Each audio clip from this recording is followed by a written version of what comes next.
Merci notre Dieu. Josué a dit, moi et ma maison, nous servirons l'Éternel. C'est-à-dire qu'il s'est donné totalement à Dieu. Il s'est totalement confié à l'Éternel. À part l'Éternel dans sa vie, dans la vie de sa famille, il y a une autre personne. Il n'y a personne d'autre que l'Éternel Dieu. Voilà pourquoi il a dit, il s'est résolu à lui-même en disant, il a confessé cela devant tout le monde.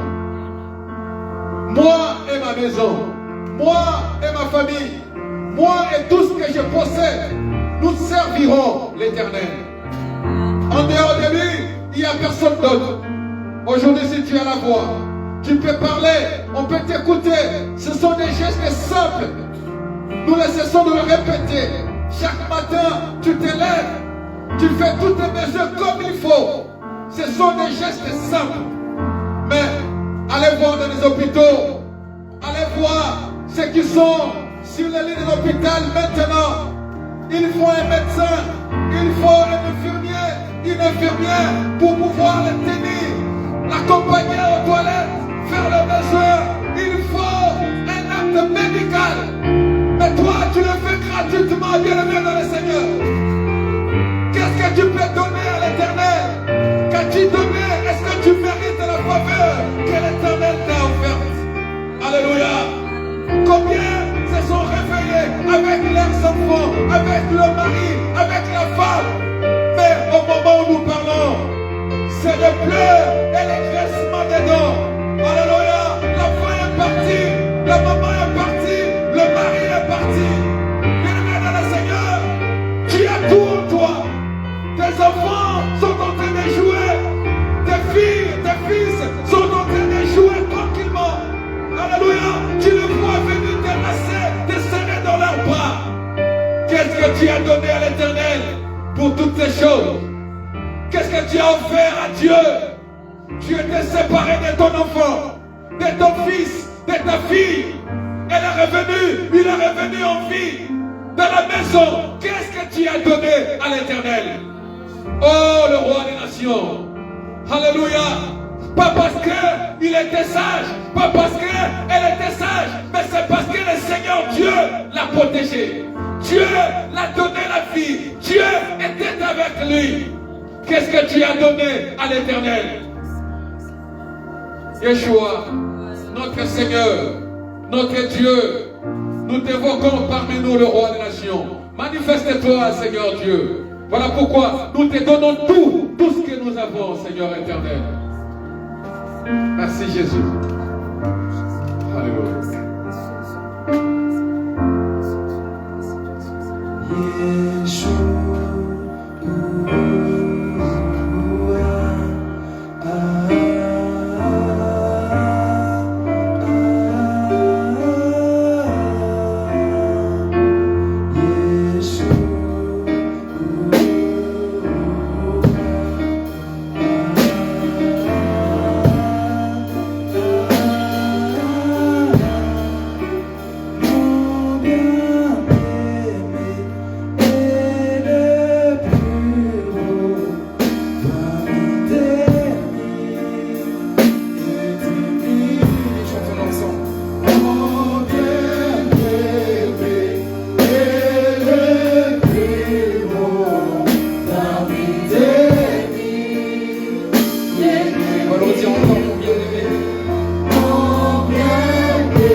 son nom.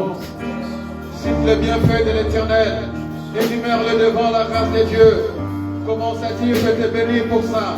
Je te glorifie pour celui-ci. Je te bénis pour ce que tu fais. Au nom de Jésus, commence à bénir ton Dieu. Alléluia. Gloire à l'agneau de Dieu. Éternel, je te loue. Le roi des nations, le prince de paix, pour la protection de mes enfants. Je te bénis, Seigneur éternel, pour leur évolution. Que ton nom soit glorifié, les maîtres des cieux et de la terre, pour tout ce que tu agis, Seigneur, notre grand roi. Alléluia. Tu protèges, tu gardes, Seigneur éternel.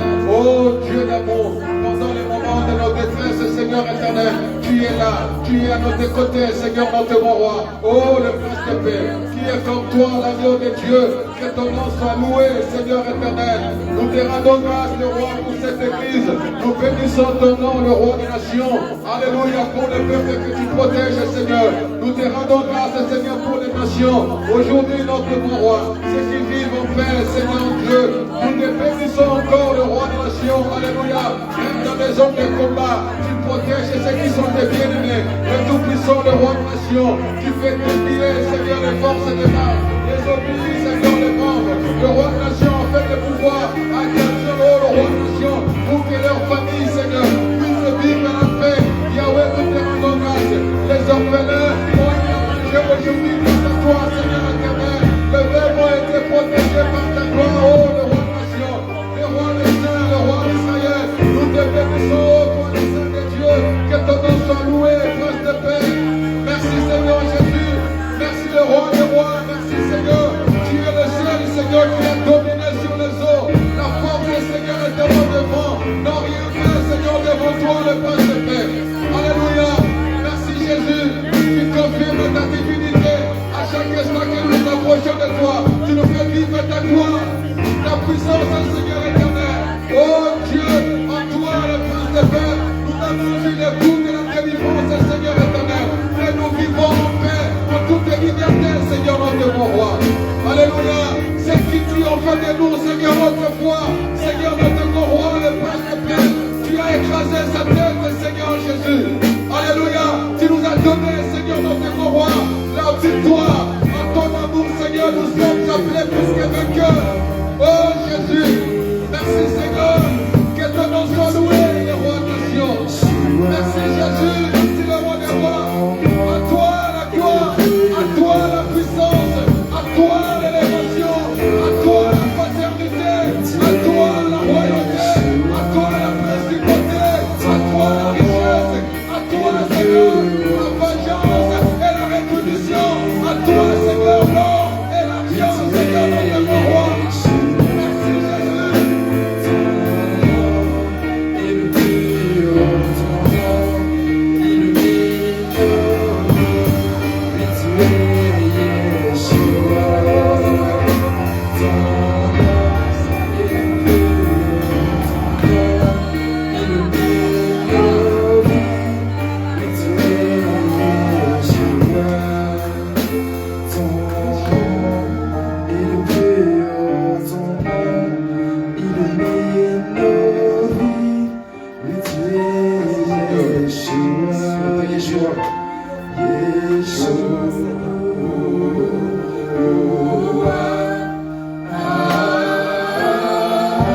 es le roi des rois. Nous allons prier maintenant pour ceux qui ont des nécessités. C'est-à-dire ceux qui sont malades, ceux qui souffrent en ce moment. Mon frère, tu as un toit. Tu dors sur un toit. Dans cette chaleur, dans d'autres lieux, il fait froid. Dans des régions les plus hostiles, il y a des enfants qui dorment sous la belle étoile. Pas de couverture, pas de draps, même pas une natte. Ben, ils sont peut-être à ras de sol. Depuis le matin, ils ont cherché de quoi manger, ils n'ont rien trouvé. Pas d'eau pour se désaltérer de leur soif. Ce matin, peut-être après cette déjeuner, tu as jeté le reste. Que l'autre là cherche à pouvoir en bénéficier. Si seulement si on leur amenait dans ta poubelle, ils pouvaient trouver quelque chose à manger. Un peu d'eau à boire. Voyez comment le monde tourne. Ils n'ont rien. Ils n'ont pas de parents. Ils n'ont pas de père, pas de mère. La maman est partie. Le papa est décédé. Il se retrouve tout seul. Devant les bêtes sauvages. Pas de défense. Mais ils vivent quand même. Tu vas prier pour cet enfant-là. Tu vas prier pour cette femme-là aujourd'hui qui est restée toute seule. Avec les enfants à élever, le mari n'est plus là. Elle craque. Elle ne sait pas quoi faire maintenant pour payer les études. Aujourd'hui, toi, tu envoies ton enfant à l'école. Ici, c'est l'État qui s'occupe de tout. Mais dans d'autres lieux, il faut débourser des sommes d'argent pour envoyer son fils, sa fille à l'école. Cette femme n'a rien pour pouvoir faire toutes ces choses. L'enfant a envie d'aller à l'école, mais il n'a pas de moyens pour pouvoir se déplacer. L'école se trouve très loin, dépourvu de tout. Cet enfant n'a rien d'autre que le souffle de vie. Alléluia. Est-ce que l'Éternel ne peut pas agir maintenant pour lui? Tu peux prendre son problème sur toi-même. Essaye d'entrer dans la présence du Seigneur au nom de cet enfant. Sur ta poitrine, ramène cet enfant comme le souverain sacrificateur. Il est rentré dans le temple, dans le sein de Dieu avec des pertaureaux. Le Seigneur lui avait donné cette charge de pouvoir entrer avec le nom du peuple et d'intercéder. Yeshua, notre Seigneur, a pris cette place à la droite du Père. Il le fait pour nous. Nous aussi, nous pouvons le faire pour l'autre. La Bible déclare, aime ton prochain comme toi-même. En cela, tu seras déclaré enfant de Dieu. Prends un temps, sérieusement. Je sais que tu ne connais pas la personne au nom duquel tu pries. Je sais que tu ne l'as jamais vu. Mais si tu te mets réellement en souci, tu imagines cet enfant, tu imagines cette femme, tu imagines, alléluia, même le mari auquel il se retrouve maintenant, sa femme allongée à l'hôpital. Il n'a pas de secours. La maman qui est restée seule, loin de ses enfants. Imagine cela. Tu peux rentrer dans la présence du Seigneur au sujet de cet enfant, de cette femme, de ce mari, et que le Seigneur Dieu puisse agir dans sa vie. Alléluia. Il suffit de porter cette douleur en toi, la croix de l'autre. Charge-toi de cela. Entre dans la présence du Seigneur. Yeshua a dit aux femmes, ne pleurez pas pour moi, pleurez pour vous et vos enfants. Alléluia. Tu peux maintenant élever ta voix. Tu peux prier l'Éternel Dieu et que le Seigneur agisse. Et que le Seigneur, sa bonté se manifeste. Oh Yahweh, mon Seigneur éternel. Alléluia. Oh Dieu le fera. Le Tout-Puissant pense à ce qui a été enlevé, Seigneur. Dans les caves, il y a des femmes violées, Seigneur.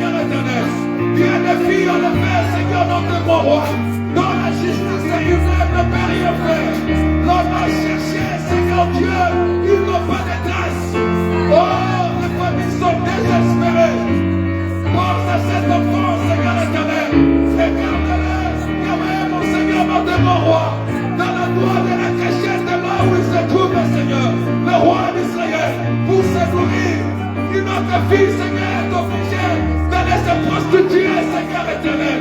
Le roi, maintenant, mon Seigneur éternel, descends, agis, Seigneur Dieu. Yahweh, acquérions-nous, Seigneur Dieu, en toi. Nous avons compris, Seigneur éternel, que tu es capable, Prince de paix. Le roi des nations, l'amour a disparu. Yahweh, nous te prions, manifeste-toi. Fais pleuvoir ta parole afin de submerger, Seigneur, les murailles qui nous séparent de nos frères, de nos sœurs, Seigneur éternel. Yahweh, nous voulons vivre ta grandeur, ta fidélité, ta bonté, Seigneur, notre bon roi. Étends ta main puissante. Sauve, Seigneur, l'orphelin. Sauve la veuve, Seigneur Dieu. Ils ont crié à toi cet après-midi. Ils ont crié à toi cette nuit. Ils ont espéré en toi, Seigneur éternel. Ils ont levé leurs yeux, Seigneur, avec l'espoir de te voir, éternel, comme un ange qui descend. Seigneur, manifeste-toi, le roi des rois, le tout-puissant notre Seigneur. Que ton nom soit béni, Seigneur Dieu. Toi qui attends nos cris, toi qui attends nos prières, toi qui ressens nos douleurs. Que ton nom soit élevé, le roi de nations. Alléluia. Oh Dieu, béni sois-tu, le Prince de paix. Merci, Seigneur. Merci, notre Dieu. Alléluia.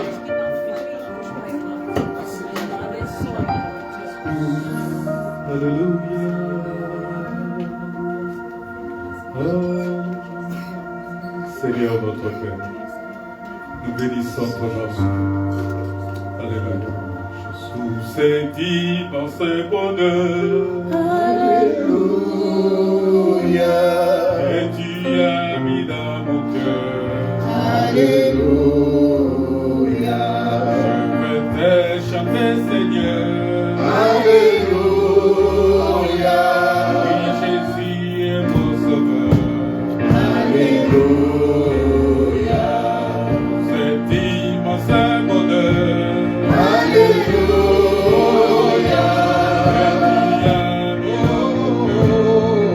Alléluia,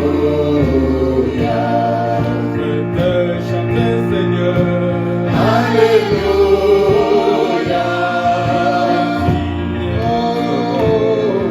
Alléluia, Alléluia, Alléluia, Jésus est mon sauveur, Alléluia,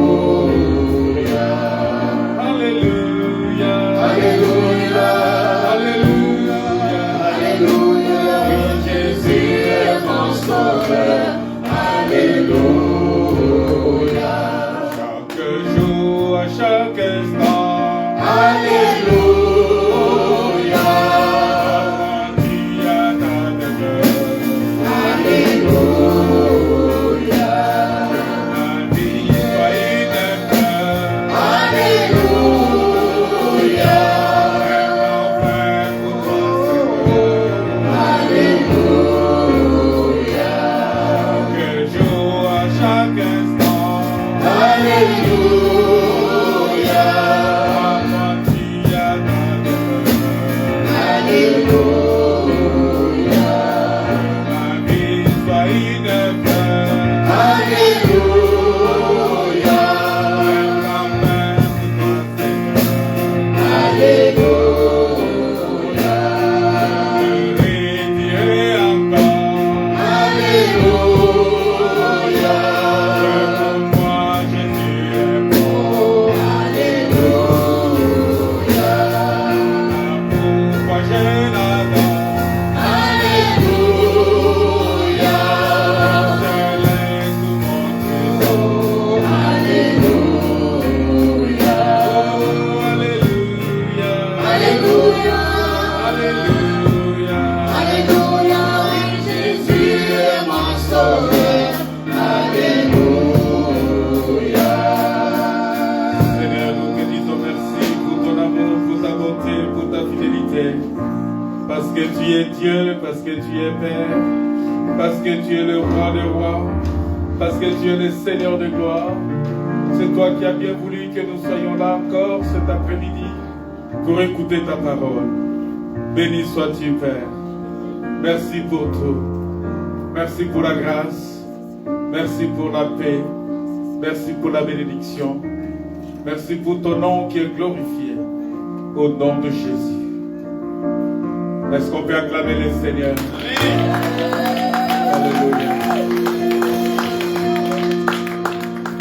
Merci beaucoup. Que Dieu vous bénisse. Que Dieu bénisse tout un chacun de nous. Je viens d'être informé qu'aujourd'hui c'est la fête des mères, c'est ça? Non? C'est la fête des mères. Alors je dis bonne fête des mères à toutes les mamans qui sont là. Ce n'est pas facile d'être maman. Vous savez, moi je le dis toujours, quand on est maman, c'est quelque chose d'extraordinaire. Il y a quelque chose qui dépasse même l'ordinaire. Et à chaque fois qu'on est en face d'une maman, il faut du respect à la maman. J'ai toujours dit, et les enfants doivent beaucoup du respect, aussi doivent beaucoup de considération, beaucoup d'amour, beaucoup d'affection aux mamans. C'est très important parce que, vous savez, porter un enfant dans le ventre pendant 9 mois, c'est quand même une lourde charge, n'est-ce pas? J'aimerais que les hommes expérimentent ça, mais seulement Dieu n'a pas voulu ça. Dieu a fait des choses que ce soit seulement les femmes. Donc, mes sœurs, acceptez ça. C'est une grâce aussi pour vous, hein, de porter les enfants dans vos ventres pendant 9 mois et après accoucher. Et après l'accouchement, vous élevez les enfants pendant autant d'années que ce soit. Et vous savez que même si tu deviens adulte, même à mon âge, ma mère a toujours besoin de moi. Voilà pourquoi je ne peux pas dire que non, moi j'ai déjà grandi, j'ai vieilli, donc ma mère elle est vieille, je dois la négliger. Non, un enfant ne peut jamais négliger sa maman jusqu'à sa mort. Amen. Quand tu gagnes de l'argent, il faut donner beaucoup d'argent à ta maman. Est-ce que vous comprenez? Amen. C'est très important. Tu travailles, tu as du salaire. Mon frère, tu as du salaire, tu es marié. Il faut parler avec ta femme qu'on doit donner de l'argent à ta maman. C'est très important. Amen. Ma soeur, tu travailles, tu gagnes de l'argent, tu dois donner de l'argent à tes parents. Il faut soutenir tes parents. Amen. Très important. Très important. Il faut soutenir les parents. Il y a des gens qui donnent beaucoup d'argent à leur pasteur, mais ils négligent leurs propres parents. Ce n'est pas bon ça. Tu me donnes l'argent, donne aussi à tes parents. Amen. Amen. Voilà.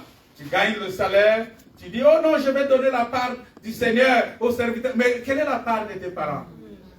C'est très important. Il ne faut pas seulement dire, oh non, la part du Seigneur. Oui, la part du Seigneur, ce sont les offrandes, ce sont tout ce que nous pouvons donner.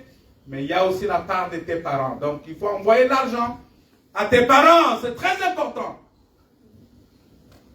Et moi, j'aime vraiment que les parents soient heureux jusqu'à leur mort. Que tes parents soient heureux jusqu'à leur mort. Amen. Tu es là, jeune garçon, tu évolues maintenant, tu grandis. C'est très important. Regardez toutes les souffrances que les parents sont en train d'endurer maintenant. Pour te payer les études, pour t'acheter des habits, pour faire des choses. Tu vas dire, oui, c'est leur droit. Oui, mais quel est ton devoir? Amen. Il n'y a pas que les droits. Il y a aussi les devoirs. Oui, oh oui, c'est leur devoir. Oui, ils font leur devoir. Mais quels sont tes devoirs toi aussi? Quels sont tes devoirs? Tu n'as pas que des droits, tu as aussi des devoirs. Amen. Un enfant qui oublie ses parents, c'est un enfant qui est sous la malédiction. Je vous dis ça. Un enfant qui oublie. Et ne donne pas de prétexte. Oh non, mes parents ne m'aiment pas. Un parent ne peut jamais refuser son enfant. Si tes parents ne t'aiment pas, vérifie ton comportement. Est-ce que tu es correct? Parce que c'est facile de dire, non, mes parents ne m'aiment pas, c'est pourquoi j'ai pris mes distances avec eux. Non, mais tu vérifies ton comportement. Est-ce que tu as un bon comportement? Est-ce que tu te conduis bien? Voilà pourquoi je voulais dire, bonne fête aux mamans. Hein? Que nos sœurs soient bénies. Hein? Que Dieu vous bénisse abondamment. Amen.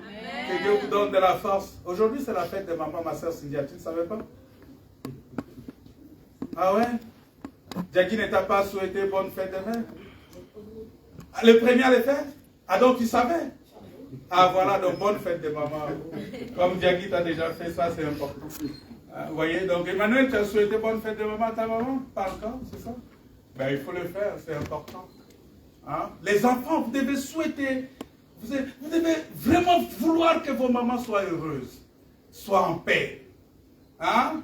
Moi, je dis toujours, bon, écoutez, moi, je n'ai plus de parents. Hein? Mes parents sont tous partis.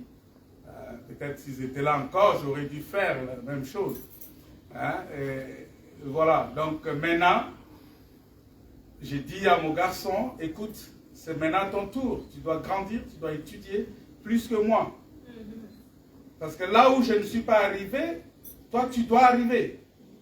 C'est comme ça dans la vie. C'est-à-dire, toi, enfant, jeune qui est là, oh non, je ne veux pas beaucoup d'étudier. Non! Là où ton père et ta mère ne sont pas arrivés, toi, tu dois arriver et même dépasser. C'est ça la réalité. Il ne faut pas te contenter des petites choses. Je ne méprise pas le travail des gens. Est-ce que vous me comprenez? Ce n'est pas que je méprise le travail que les gens font. Mais je vous encourage à faire mieux, à faire plus que ça. Amen. Si moi j'ai un master, mon fils doit avoir un doctorat. Ah oui. C'est comme ça que ça doit se faire. C'est ça ou rien. Ou bien toi et moi on s'attend. Moi j'ai un master, j'ai un doctorat, tu dois avoir 2 doctorats. C'est correct, c'est comme ça. Il faut avoir un niveau. Mais je suis sérieux là, je suis sérieux. Un enfant doit faire plus que son père. C'est très important.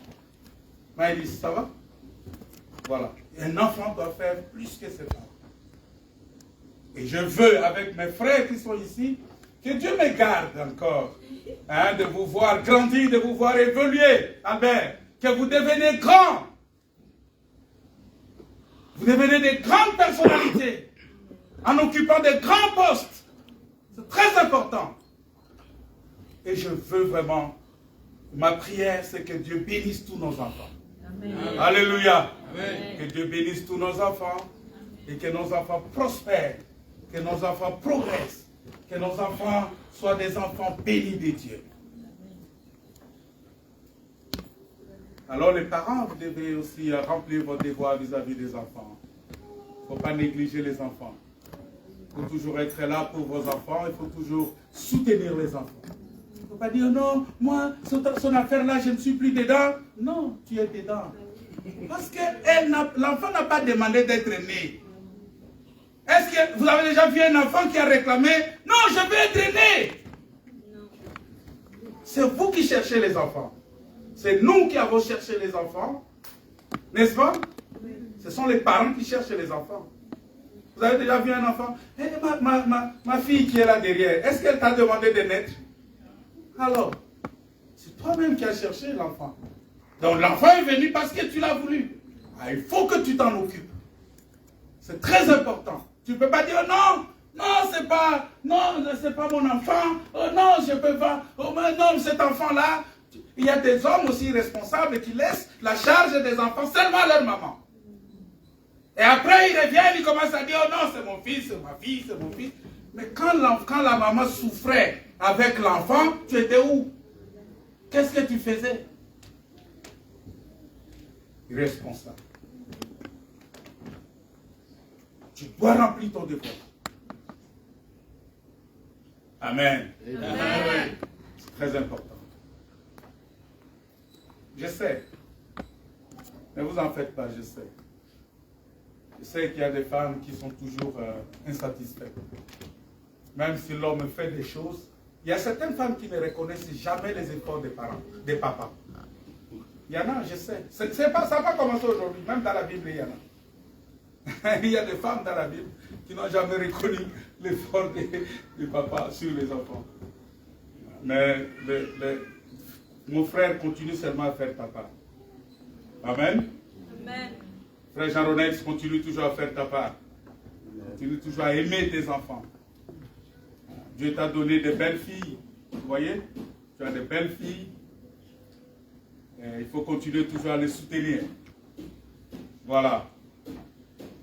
Nous entrons dans notre message du jour. Aujourd'hui, on va parler simplement, on va parler calmement, on va parler...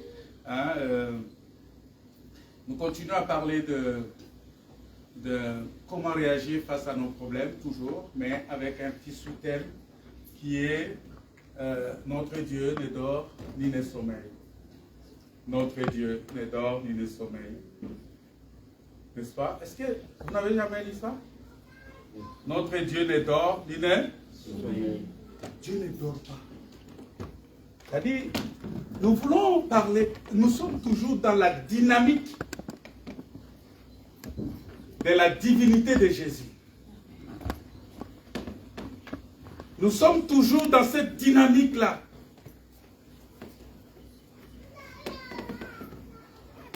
De la divinité de Jésus-Christ. Parce qu'un Dieu qui est d'esprit, l'esprit ne dort pas. Et nous sommes dans cette dynamique-là. C'est-à-dire que l'esprit ne dort pas. Et si l'esprit ne dort pas, ça veut dire que même Satan aussi ne dort pas. Alors, toi, quand tu dors, tu dois te poser la question, oui, je dors, mais est-ce que Satan dort? Voilà pourquoi quand tu vas dormir, Satan, lui, continue à travailler. Il travaille, mais toi, tu dors. Et quand tu dors, tu ne dors pas avec le Seigneur. Parce que quand tu dors avec le Seigneur, on va expliquer ça. Quand tu dors avec le Seigneur, ton cœur sera en train de veiller. Mais puisque tu ne dors pas avec le Seigneur, tu dors toi-même et tu laisses les portes ouvertes et tu commences à avoir des cauchemars. Tu commences à avoir des faux rêves, des attaques dans la nuit. Et tu te poses la question, j'ai beaucoup d'attaques, j'ai beaucoup de choses. Alors pose-toi la question, est-ce que tu as dormi avec le Seigneur? Parce que si le Seigneur est en toi, ce Seigneur-là, il va te prévenir. Lorsque l'attaque vient, il va te réveiller. Lorsque l'attaque vient, il va se positionner là. Parce que c'est lui qui te garde. On va lire les textes. On va lire les textes. Qu'est-ce que la Bible nous dit? Dans le livre de Psaume, Psaume chapitre 121, Psaume 121, le 4e verset.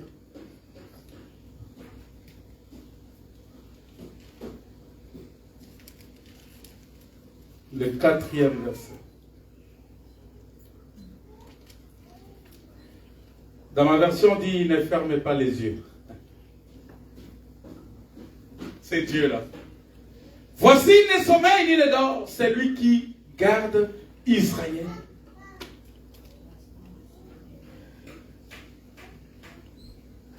On commence au verset 3. Il ne permettra point que ton pied chancelle. C'est lui qui te garde, ne sommeille pas. Que c'est lui qui garde Israël. Il ne sommeille ni ne dort. Qu'est-ce que nous voyons ici? Nous voyons qu'on parle de Dieu qui te garde. Mais en même temps, c'est Dieu qui te garde. C'est ce même Dieu-là qui garde aussi Israël. Ça veut dire que c'est lui qui nous garde tous ensemble. Et aussi c'est lui qui garde chacun de nous individuellement. Si Dieu garde ta famille, mais Dieu doit te garder toi-même individuellement. Si Dieu garde notre assemblée, mais Dieu doit me garder individuellement. Parce qu'on dit, c'est lui qui te garde le sommeil. Et c'est lui qui garde Israël. Il ne sommeille ni ne dort. C'est-à-dire, il ne ferme pas les yeux. C'est-à-dire que Dieu est le Dieu de la multitude, mais ce Dieu-là, il est le Dieu individuel. Il est ton Dieu à toi. Comme il aime l'assemblée. Parce que, vous savez pourquoi Dieu peut être le Dieu d'assemblée? Parce que il aime chacun de nous individuellement. Voilà pourquoi la Bible dit, car Dieu a tant aimé le monde, ça c'est le global, il a donné son Fils unique, afin que quiconque, on tombe dans l'individuel. Vous voyez? C'est-à-dire d'abord il a aimé le monde, ensuite il porte cet amour-là vers quiconque croit en lui, ne périsse point. C'est-à-dire que si toi tu aimes ces dieux-là, puisque Dieu démontre son amour envers toi, il ne permettra pas que ton pied chancelle. C'est-à-dire qu'il ne permettra pas que tu puisses périr. Parce qu'il est ton Dieu. Il est celui qui te garde.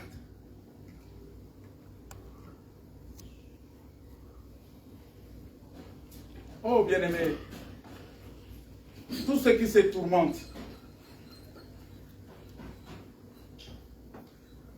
tous ceux qui sont dans les inquiétudes, tous ceux qui sont dans les soucis, tous ceux qui sont dans les désespoirs, tous ceux qui sont perdus, tous ceux qui se posent des questions sur leur lendemain, sur ce qu'ils vont devenir, tous ceux qui se posent toutes ces questions-là. Bien-aimés, écoutez ces mots qui vous sont adressés. Et ces mots qui vous sont adressés disent que l'Éternel Dieu qui te garde. L'Éternel est celui qui te garde. C'est-à-dire qu'il ne dort pas, il ne sommeille pas. Ça veut dire quoi? Il est là jour et nuit. Oh! Avoir un gardien comme ça, c'est extraordinaire. Vous savez, nous avons des gardiens dans ce monde, des agents de sécurité. Mais est-ce qu'un agent de sécurité peut faire 24 heures sur 24 heures fois 7? Non. C'est impossible. Mais Dieu, il le fait.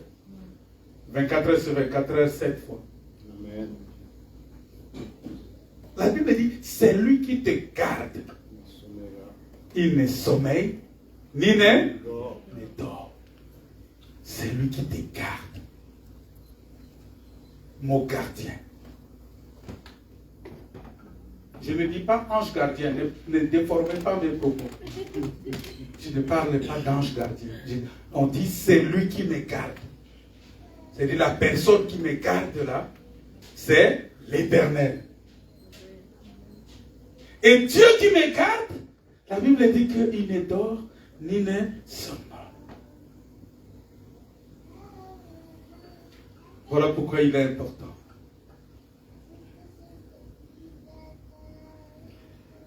Il est important, bien-aimé. Il est important pour nous.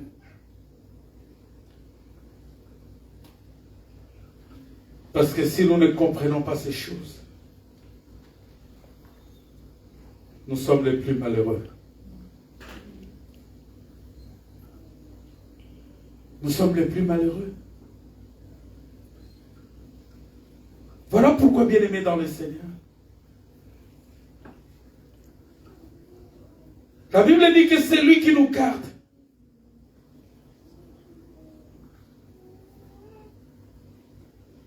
C'est lui qui nous garde.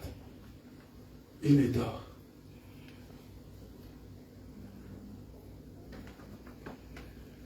Alors, il y a un autre texte dans le livre de Matthieu. Est-ce qu'on peut repartir là, dans le livre de Matthieu?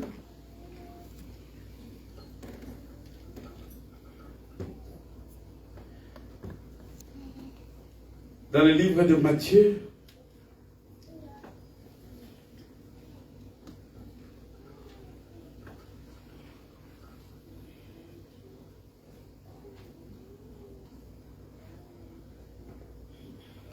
Matthieu chapitre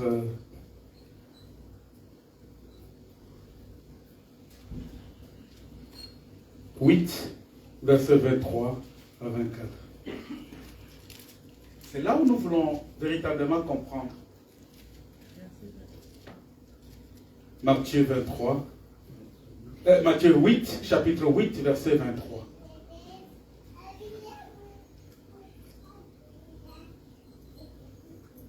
Parce que quand nous lisons, bien aimé, cette écriture, nous voyons que Dieu en tant que gardien, Dieu comme notre gardien, il est dehors, il est le sommeil.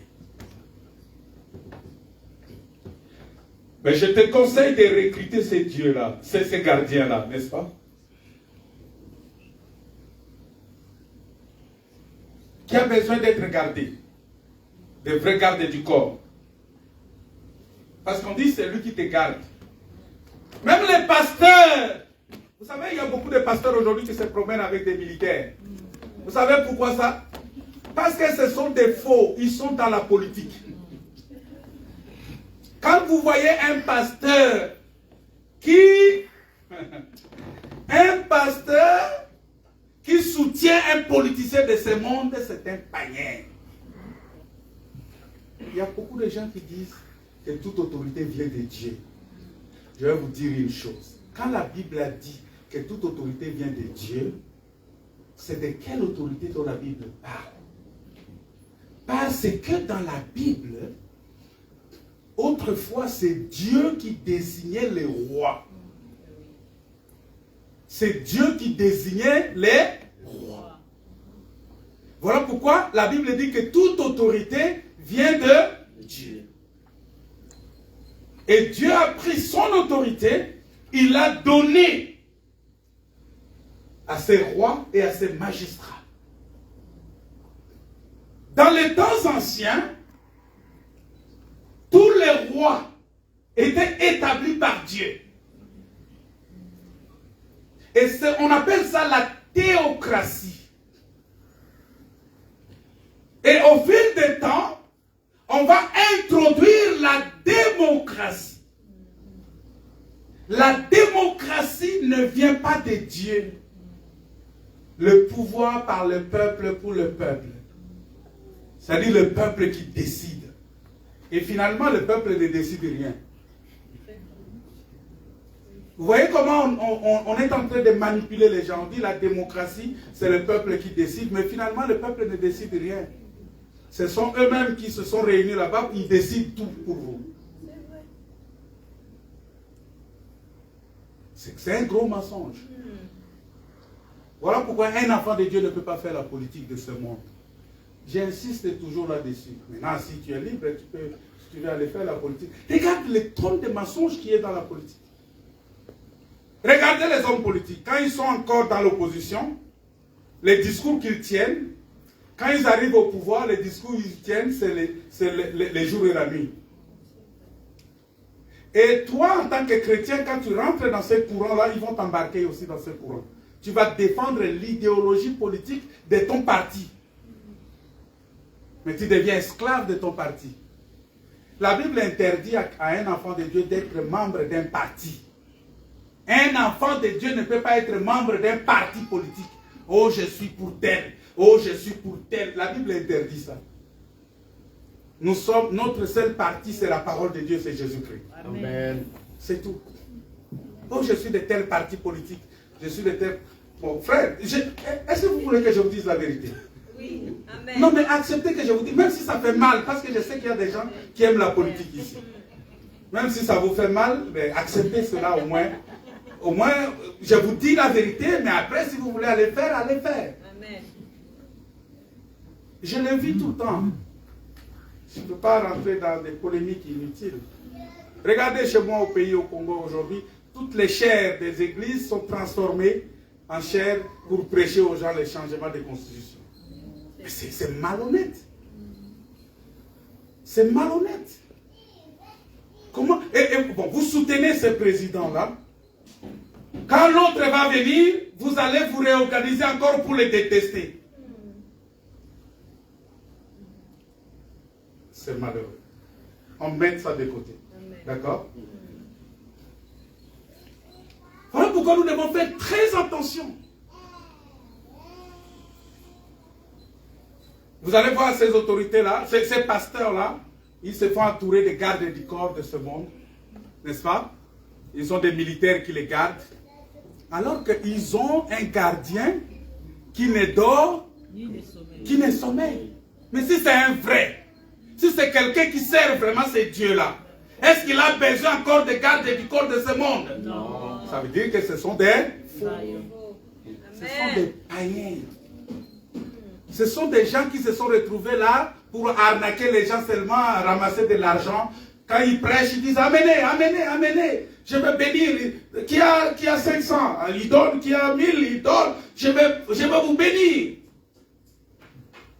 Et là, il prend cet argent-là, il va faire son entreprise avec. Cet argent-là ne sert pas l'Église. Ça ne se redistribue pas au peuple. Alors que l'argent qui est amené dans la maison de Dieu doit être redistribué au peuple. Alléluia. Amen.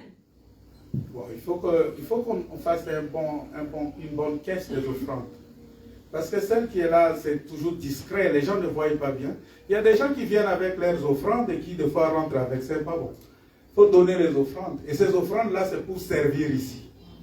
Amen. Amen. Voilà, c'est pour servir. Il faut donner les offrandes. Un enfant de Dieu doit donner les offrandes. Tu dois donner ton offrande à Dieu. Ça doit servir ici. Ça doit bénir le peuple. Ça doit aider au fonctionnement de l'église. Ça doit servir, par exemple, là, à payer les loyers. Ça doit servir aussi à aider les frères et sœurs qui sont dans les besoins. Tous ceux qui ont des difficultés. Il y a même des personnes ici, des fois, qui ont des difficultés pour manger. Et que l'église doit les aider. Il y a des gens ici qui ont des difficultés pour compléter le loyer de leur maison. Que l'église doit aider. Et cela passe par les offrandes, par les collectes, par tout ce que le peuple de Dieu amène dans la maison de Dieu. Amen. Amen. Voilà pourquoi il faut donner. Même les pasteurs, tu dois donner. Tu es pasteur, il faut donner. Ce n'est pas parce que tu es pasteur, tu es en costume là, tu es assis, on donne seulement pour toi. Tout ça, on te voit, tu changes de costume tous les jours, tous les dimanches. Alors on commence à se poser des questions de local, mais où est-ce que tu trouves tous ces costumes-là? Est-ce que ce n'est pas l'argent de l'église? Vous voyez un peu? Amen. Même pasteur, tu dois donner les offrandes. Il y a des gens qui se posent des questions. Notre pasteur, là, il change de vêtements tous les jours, mais où est-ce qu'il trouve cet argent-là? Si c'est moi qui gérais la caisse de l'église, on allait dire, oh non, mais ça c'est notre argent. On va faire l'assemblée générale le 28, je pense, juin. Hein? Vous allez voir où est-ce que ça part, l'argent que vous donnez là-bas. Alléluia. Amen. Ça sert à quoi? Nous devons servir le Seigneur. Nous avons un Dieu qui ne dort pas. Heureusement que mon frère Toloka, il travaille, il a un très bon boulot. Il gagne bien sa vie, il gagne bien son argent. Tu vois, il fait bien, il est bien. Que Dieu le bénisse pour ça. Amen. Et que Dieu vous bénisse, vous tous les frères et sœurs ici, vous qui soutenez l'œuvre de Dieu. Vous mettez votre énergie pour que l'œuvre de Dieu avance. Que Dieu vous bénisse. Il ne faut pas seulement voir ton intérêt. Il faut, pose-toi la question, combien de fois tu as déjà mis ta main dans la caisse de l'offrande? Quand il y a un problème qui te concerne, même l'argent que tu gardes là, ça sort. Mais quand ça concerne l'œuvre de Dieu, combien de fois tu as déjà mis la main là-bas? Il y a des gens ici, quand ils mettent la main là-bas, c'est pour donner les pièces rouges là. Où il donne ce que lui-même ne peut pas utiliser. Combien de fois tu as déjà mis la main là-bas? Non mais, est-ce que vous aimez que je dise la vérité? Amen. Je ne peux que vous dire la vérité. Mais que chacun donne comme il a résolu à son cœur. Avec joie. Amen. On ne donne pas avec contrainte. On ne donne pas, hein? On ne donne pas avec force, forcing. Non, non, non, non, non. Chez nous, cette histoire-là n'existe pas. Alléluia. Amen. Alors, celui qui te garde ne dort et ne sommeille pas. On a déjà celui qui nous garde. Est-ce qu'on a encore besoin de se garder du corps du monde? Non. Alors, qu'est-ce qui s'est passé? dans Matthieu chapitre 8, la Bible dit que Jésus monte dans la barque et ses disciples le suivirent. Et voici, il s'est levé sur la mer une si grande tempête que la barque était couverte par les flots. Et pendant ce temps, lui, il dormait. C'est là où les trinitaires tentent de nous dire, mais vous dites que Jésus-Christ est Dieu. Mais pourquoi? Hein? Il a dormi parce que la Bible dit là-bas. Vous voyez, ça semble donner une contradiction. Hein, pour des gens qui ont étudié la sémantique et qui font les syllogismes, hein, avec des pensées poussées, des pensées surtout des philosophes et des négationnistes, ils vont récupérer ça, ils vont tout de suite dire, mais écoutez, vous dites ça, que Dieu ne dort ni ne sommeille. Vous dites que Jésus-Christ est Dieu. Regardez une contradiction ici, il a dormi dans la barque. Ça veut dire, Jésus n'est pas Dieu. C'est un bon syllogisme. Ça tient pour les scientifiques. Mais maintenant, il faut que la science supérieure, la science de Dieu, vienne démonter la philosophie du monde. Que Dieu ne dort ni ne sommeille. Jésus-Christ dans la barque. Quel extraordinaire message de Dieu. Il s'est endormi. Il dormait. Donc, au regard de cette écriture, nous voyons que Jésus a dormi.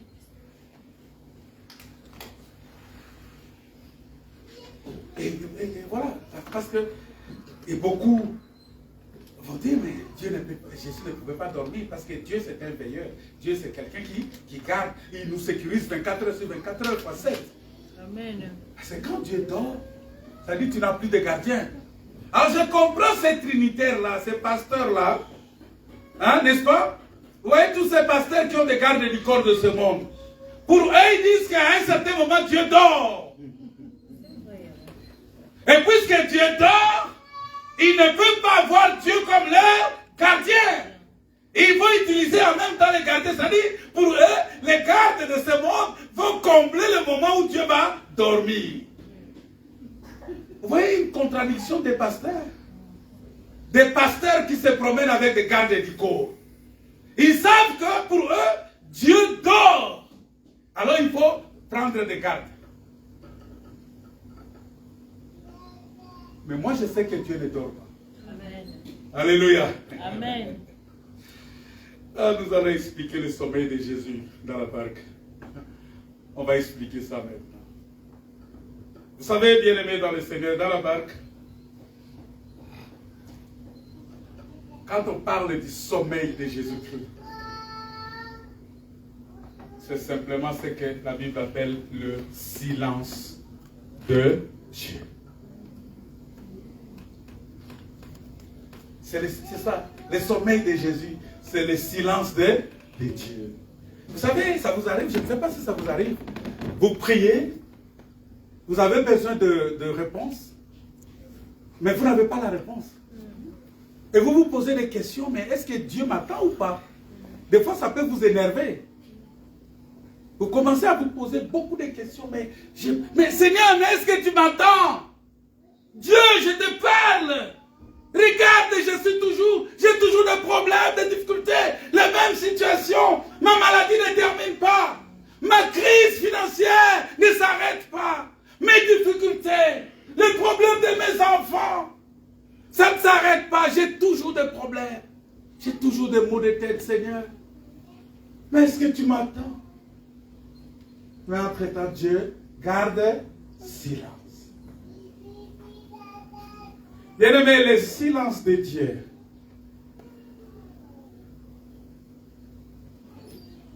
Le silence de Dieu, c'est le moment où le diable entre en action. La chair entre en action. Le silence de Dieu, c'est ce que nous appelons la mort de Jésus-Christ. Jésus dans la barque voulait simplement nous annoncer sa mort. C'est-à-dire son sommeil dans la barque parlait seulement de sa mort. Parce que lorsque Jésus est mort sur la croix, la Bible dit qu'il y a eu des ténèbres sur toute la surface de la terre. Mais pendant les ténèbres là, il s'est passé beaucoup de choses. Parce que vous savez que le roi des ténèbres, c'est qui? C'est le diable. C'est à ce moment-là qu'il commence à agir. Des problèmes se soulèvent. Des vents se soulèvent. Des flots se soulèvent. Des difficultés se soulèvent. Les maladies se soulèvent. En ce moment-là, Dieu garde le silence. Il te regarde. Pourquoi il te regarde? Parce que Dieu veut que tu reconnaisses sa grandeur. Amen. Dieu veut que tu retournes entièrement à lui. Parce qu'il y a beaucoup de gens aujourd'hui, ils pensent que s'ils ont quelque chose, c'est grâce à leurs propres efforts. Il y a même des gens qui pensent que quand ils travaillent là, c'est qu'il est fort. Non. Il y a des gens qui sont plus forts que toi, mais qui n'ont pas du travail. Si tu es en bonne santé, mon frère, ce n'est pas parce que tu es prudent. Il y a des gens qui sont plus prudents que toi, mais qui tombent malades. Il y a des gens qui sont plus intelligents que toi, qui ont des gros diplômes, mais qui n'ont pas le travail, qui ont des difficultés à relier le 2 bouts de mois.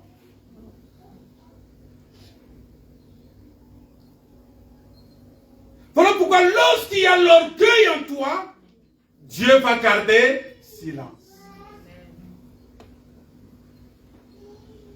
Dieu n'agit pas lorsque l'homme est encore orgueilleux. Et le silence de Dieu, c'est pour briser ton orgueil. C'est pour briser ton orgueil, pour que tu reviennes à lui. Et qu'est-ce qui s'est passé? Nous avons vu que les disciples sont revenus à Jésus. Ils sont allés le voir pour dire, mais Seigneur, nous périssons. Alléluia. Ils ont reconnu qu'ils étaient en train de périr. Ils étaient en train de mourir. Ils étaient en train de disparaître. Qu'est-ce qu'il faut faire? Réveille-toi, Seigneur. Réveille-toi. Parce que nous périssons.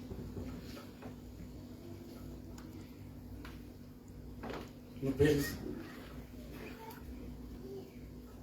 Parce que si vous lisez, on va lire Psaume 78. Parce que quand on lit Psaume 78, versets 65 à 66, Psaume 78,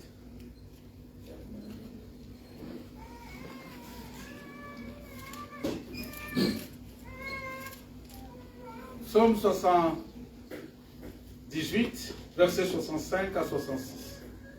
Est-ce qu'on peut lire ça? Amen. Le Seigneur s'éveilla comme celui qui a dormi. Parce que l'objectif ici, c'est de démontrer que c'est Jésus qui s'était endormi dans la barque, c'est le même Dieu là. Alléluia. Amen. C'est le même Dieu, c'est l'Éternel des armées. Et on dit ici que le Seigneur s'éveilla comme celui qui a dormi. C'est-à-dire l'Éternel, le Seigneur, ça, on est dans l'ancienne alliance là, Jésus n'est pas encore né. Est-ce que vous comprenez? Et on dit que le Seigneur s'éveilla comme celui qui a dormi. Ça veut dire qu'on comprend ici que Dieu aussi a dormi dans l'ancienne alliance. Comme un héros qui a subjugué le vent. 66. Et il frappa ses adversaires en fuite. Et il les couvrit de nos propres éternels. Ça veut dire que quand il dort, il laisse venir ses adversaires. Alléluia. C'est la stratégie de Dieu. Oh Dieu, c'est un grand stratège. C'est-à-dire que quand il garde le silence, il laisse la place à ses adversaires. Voilà pourquoi beaucoup de gens se posent la question. Lorsque le diable est venu tenter Adam, Dieu était où? Hein? Mais Dieu a gardé seulement silence. C'est-à-dire que Dieu s'est endormi. Mais quand il s'est réveillé, c'est pour frapper le diable. Amen. Alléluia. Amen. Quand Dieu se réveille dans ta vie, frère, c'est pour frapper tes ennemis. C'est pour frapper tes adversaires. C'est pour frapper tout ce qui te bloquait. C'est pour détruire tout ce qui était élevé contre toi. Il doit se lever pour détruire toutes ces choses-là. Il doit se lever pour détruire tous tes adversaires. Il a laissé le diable et le diable s'est amusé. Le diable s'est amusé. Le diable a fait des choses extraordinaires.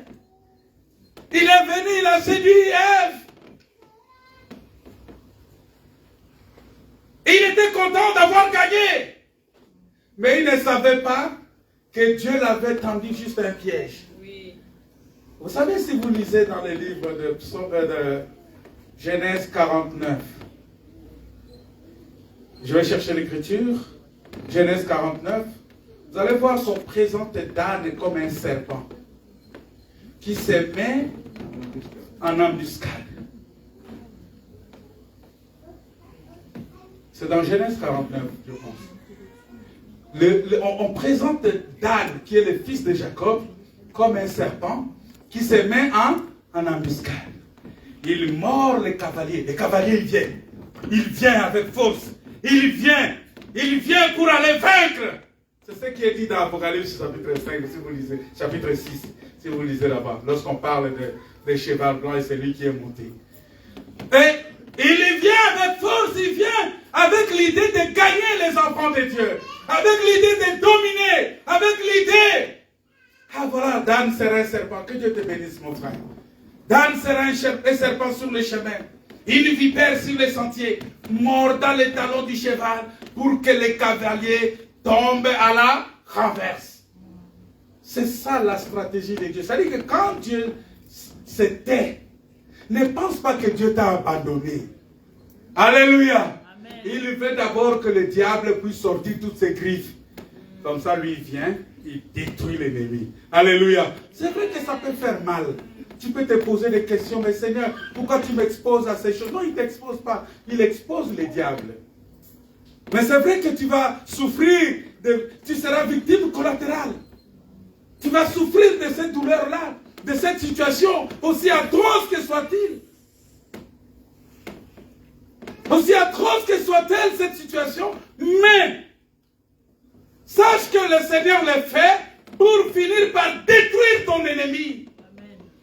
Il va détruire tout celui qui a envie à ta vie. Amen. Il va détruire. Il va détruire. Vous voyez que tous ceux qui disent que Jésus n'est pas Dieu, ils se trompent ici parce que le texte que nous avons lu dans Psaume 78 démontre que l'Éternel, il se réveille comme celui qui a dormi. Ça voudrait dire simplement qu'il a gardé silence.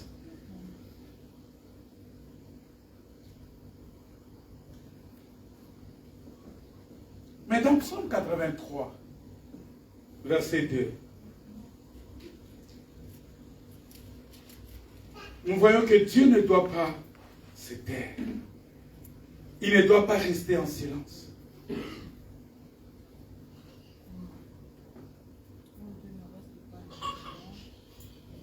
Psaume 83, verset 2. Oh Dieu, ne reste pas dans le silence. Ça veut dire ne dors pas. Ne te tais pas. Et ne te repose pas. Parce que le sommeil, c'est le repos. Alléluia. Amen. Dieu ne dort pas. Ne te tais pas. Ne te repose pas. Ici, c'est la prière des saints. Et c'est la prière que nous devons faire tout le temps. Seigneur, ne dors pas. Seigneur, ne reste pas dans le silence. Seigneur, ne te tais pas. Seigneur, ne te repose pas. Parce que le diable profite toujours quand Dieu se repose. Vous savez ça? Dieu a créé le premier jour, le deuxième jour, le troisième jour, jusqu'au sixième jour. Il a fini de créer. Le septième jour, il a fait quoi? Il s'est reposé. Quand il s'est reposé, le diable est venu. Alléluia. Quand Dieu s'est reposé, le diable est venu. Il a attaqué Ève. Et il fallait qu'il se réveille. Pendant qu'il se reposait, le diable est venu, il a attaqué, Dieu s'est réveillé. Ça veut dire quoi? Dieu s'est tué, il a dit non, tout est parfait. Voilà pourquoi, bien aimé dans le Seigneur, nous en tant qu'enfants de Dieu, nous devons toujours tenir Dieu en éveil. Comment faire pour tenir Dieu en éveil? C'est dans la prière, dans la mise en pratique de la parole. Quand tu obéis à la parole de Dieu, quand tu es toujours attentif à l'enseignement, à la parole de Dieu, Dieu veille sur toi. Amen. Ses yeux seront toujours ouverts. Mais c'est ce qu'il a dit, que ses yeux seront ouverts à la prière faite en ces lieux. C'est-à-dire que là où on fait la prière, les yeux de Dieu sont ouverts. Mais remarquez, lorsque Jésus s'est endormi dans la barque, c'est la prière qui a réveillé Jésus. C'est la prière. Ils sont allés vers lui. Ils ont dit, Seigneur, en l'appelant seulement Seigneur. Et en le suppliant, Seigneur, nous périssons. C'est la prière. Alléluia. La seule chose qui garde Dieu éveillé dans nos vies, dans tout ce que nous faisons, c'est la prière. Mais pourquoi toi tu négliges la prière? Regarde, les gens pour se connecter le matin, c'est tout un problème. Les gens ne se connectent pas. Difficilement. Les femmes qui se connectent le mardi, si je demande à ma soeur, Rebecca n'est pas là aujourd'hui. Bon, si je demande à ma soeur qui est là, elle va dire, Madame Assois va nous dire que, je ne sais pas si vous atteignez 20 personnes. Souvent 8. Si c'est trop, 10. Si c'est trop, 10. Les prières de jeûne que nous faisons les vendredis. Combien de gens se connectent? Les prières du soir que nous faisons pour les jeunes. Combien de jeunes se connectent? Albert, est-ce que tu te connectes à cette prière-là? Tu as un téléphone? Tu as un WhatsApp? Hein? Tu vois cet appel-là, l'appel groupé, est-ce que tu vois ça? Hein? Hein? Ton WhatsApp est en silencieux. Mais quand on t'appelle en silencieux, tu réponds. Si un de tes amis t'appelle, viens sur WhatsApp, tu réponds parce que c'est en silencieux. Les jeunes doivent se connecter. Et j'ai dit aux parents, vous qui avez des enfants qui ont déjà à l'âge de 12 ans, 13 ans, 14 ans, jusqu'à 20 ans, demandez-leur de se connecter. On partage des moments agréables. Des moments agréables. Vous savez, je l'ai fait, j'étais chez Jaronex le dimanche passé. Et quand je me suis connecté avec les jeunes, on est en train de parler, c'est là où il est étonné, il dit, mais ce service-là, tu fais avec qui? Parce que c'était des enseignements, on a fait un enseignement sur les défis de la jeunesse, les défis face aux situations que nous traversons aujourd'hui. Et après, on a prié. Il y a les frères Yanis qui nous apportent aussi des exhortations extraordinaires pour la jeunesse. Connectez-les. Aujourd'hui à 19h, on va se connecter. On va faire un appel. Souvent, soit c'est moi qui lance l'appel, soit c'est Yanis qui lance l'appel. Connectez-vous. Je sais que tu vas te connecter aujourd'hui. Hein? Aujourd'hui, tu as un WhatsApp, n'est-ce pas? Voilà, tu vas te connecter ce soir. C'est très important. Vous devez vous connecter. Les jeunes. Souvent, on est avec Dylan, Emmanuel et Yanis et Raphaël. Vous voyez, Albert, tu dois te connecter aujourd'hui. À partir de, je ne dis pas aujourd'hui, mais à partir d'aujourd'hui. C'est à 19h. Tous les dimanches à 19h. Non, c'est juste 20 minutes. Ça ne dure pas. On prie, on exhorte 10 minutes. Et puis après, on prie encore. C'est tout. Et on laisse les enfants, si ils ont des petites questions, ils posent des questions et on avance. Et c'est très bien, je vous dis, il faut qu'on garde les enfants dans la vie de prière. Amen.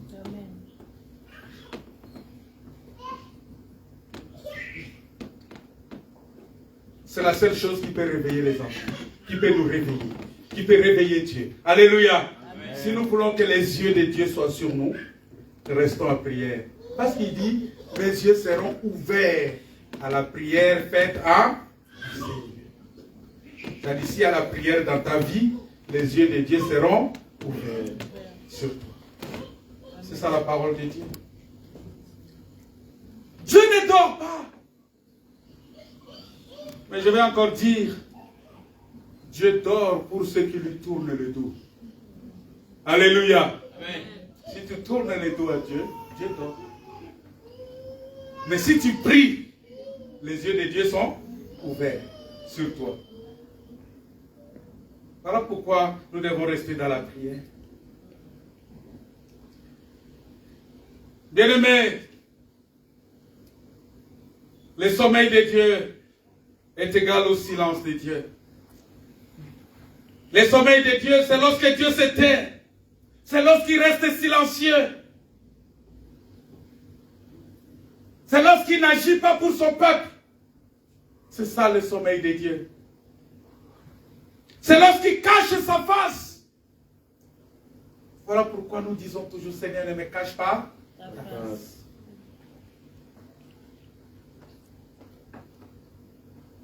Et le réveil de Dieu, c'est son secours.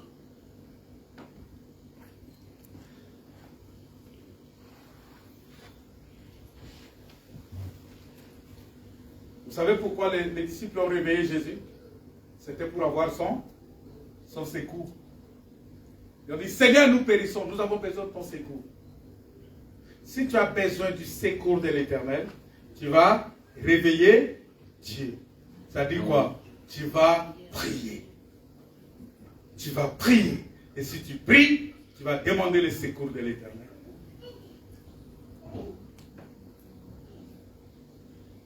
Vous savez, dans la Bible, il y a, sur le plan, on peut parler de ça aussi sur le plan prophétique. Hein, parce que sur le plan prophétique, vous allez voir que le sommeil de Jésus-Christ dans la barque illustre le silence de Dieu. Parce qu'on parle d'un silence d'environ une demi-heure. Hein, dans Apocalypse chapitre 8, verset 1, on dit, Apocalypse chapitre 8, verset 1, on parle d'un silence d'environ une demi-heure.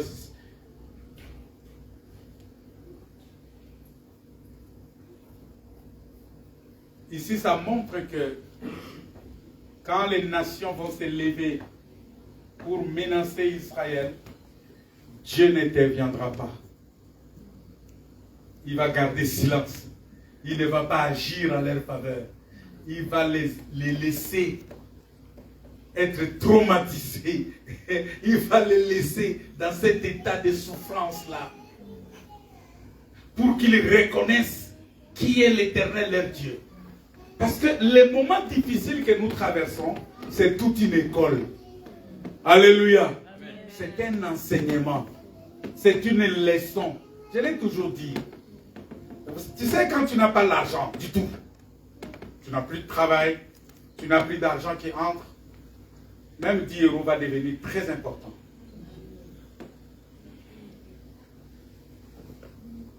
Tu vas commencer à te dire, mais même 10 €, ça devient très important.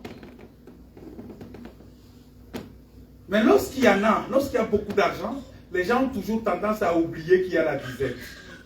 Il y a des moments difficiles.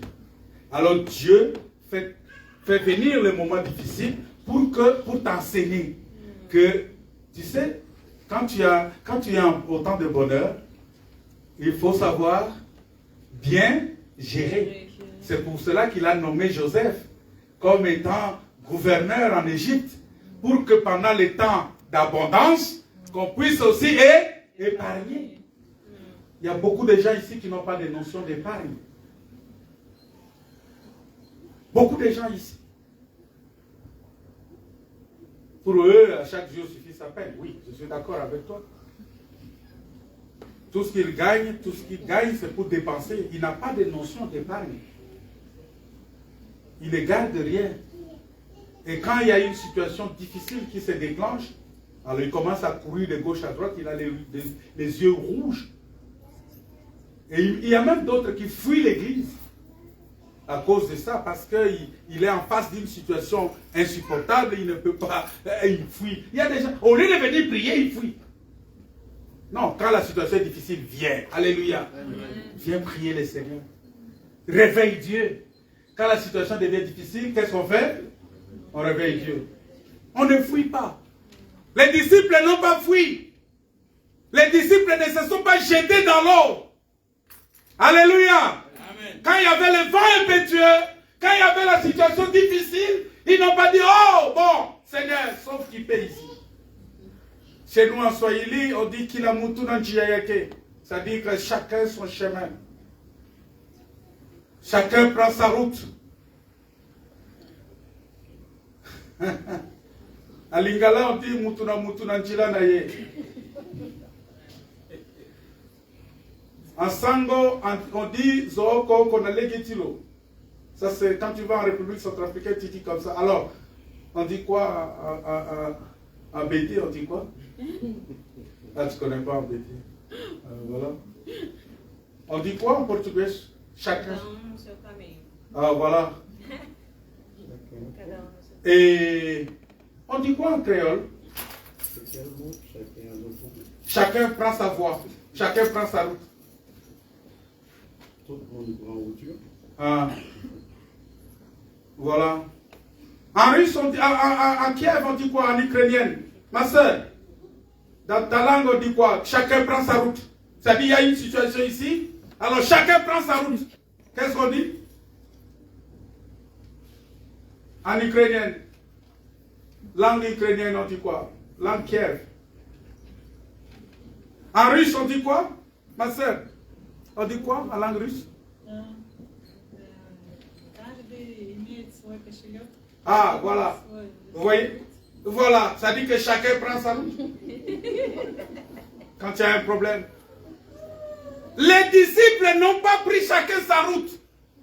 Mais ils ont reconnu qu'il y a une solution dans la barque. Amen. La solution, c'est Jésus. Il faut aller vers lui. Il faut lui demander de se lever. Quand Dieu se lève, les tempêtes se calment. Amen. Quand Dieu se lève, l'ennemi fuit. Amen. Quand Dieu se lève, l'ennemi est terrassé. Amen. Quand Dieu se lève, il apporte la solution. Amen. Que Dieu se lève encore ce matin. Amen. Dieu ne dort pas. Alléluia. Amen. Dieu ne dort pas. Il ne sommeille pas.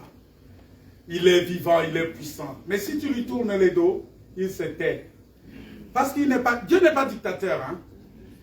Si tu ne t'intéresses pas à lui, il se tait devant tes problèmes. Ton problème ne le concerne pas. Mais si tu viens à lui, il t'apporte la solution. Amen. Si tu sais que tu es complet, que tu n'as pas besoin de Dieu, tourne-lui le dos. Fuis les cultes, fuis la prière, fuis l'enseignement, fuis toutes ces choses. Fais ce que tu veux. Il va te tourner aussi le dos. Alléluia. Amen. Il va te tourner le dos. Dieu est comme ça. Mais quand tu viens vers lui, quand tu reviens à lui, il revient à toi. La Bible dit, revenez à moi et je reviendrai à vous. Je vous bénirai. Je vous fortifierai. Reviens à Jésus. Dieu ne dort pas. Mais il se tait lorsque le peuple se tait. Mais lorsque tu cries, il se lève. Alléluia. Amen. Est-ce que tu es prêt à crier à l'Éternel? Quel est ton problème? Quelle est ta situation? Tu dois crier à l'Éternel. Tu dois recommander ton sort à l'Éternel. Et tu dois mettre ta confiance en lui. On va prier le Seigneur. On va prier le Seigneur. Tu vas prier le Seigneur.